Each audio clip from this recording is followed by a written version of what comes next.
Developing tonight, New York Governor Andrew Cuomo facing a firestorm of controversy, including calls for his resignation and a possible vote to repeal his emergency powers, all following reports his administration may have deliberately withheld information about the number of COVID deaths in New York nursing homes.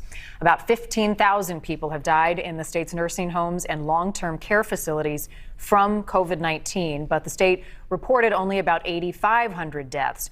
Cuomo addressing the media for the first time today, with all of those allegations being made to defend his record. NewsNation correspondent Tom Negevin is live outside the governor's Manhattan office tonight with the very latest. Tom.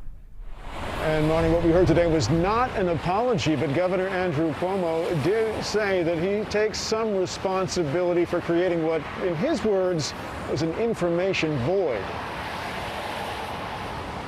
These decisions are not political decisions.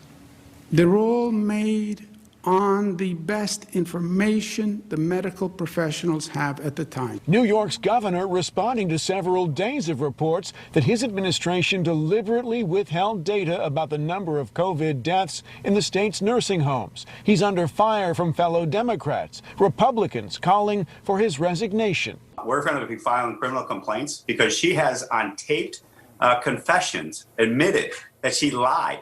She is powerful Cuomo aide Melissa DeRosa, a regular presence at the state's COVID briefings and defender of its response. I would argue at this point, New York puts out more data on deaths than any other state. DeRosa is heard on a recorded call first obtained by the New York Post, saying information about COVID deaths in nursing homes was withheld to avoid a federal investigation by the then Trump Department of Justice, saying, quote, "We froze out of fear the deaths would be used against us." In a statement last week, attempting to clarify, saying, "I was explaining that when we received the DOJ inquiry, we needed to temporarily set aside the legislature's request to deal with the federal request first." DeRosa's boss praised early in the pandemic for his straightforward response, now on the defensive, admitting there was a lack of information, but saying it was an honest mistake, not an attempt to deceive. The truth is everybody did everything they could.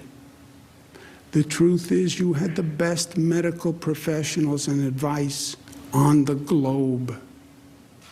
The truth is it was in the middle of a terrible pandemic. The truth is COVID attacks senior citizens. The truth is, with all we know, people still die in nursing homes today. People still die every day. But tonight, the calls persist for the governor's resignation, also for the resignation of his secretary, Melissa DeRosa, and possibly, if not his resignation, repeal of his emergency powers. Governor Cuomo calling that. Pure Politics. Live in New York, Tom Negevin, NewsNation.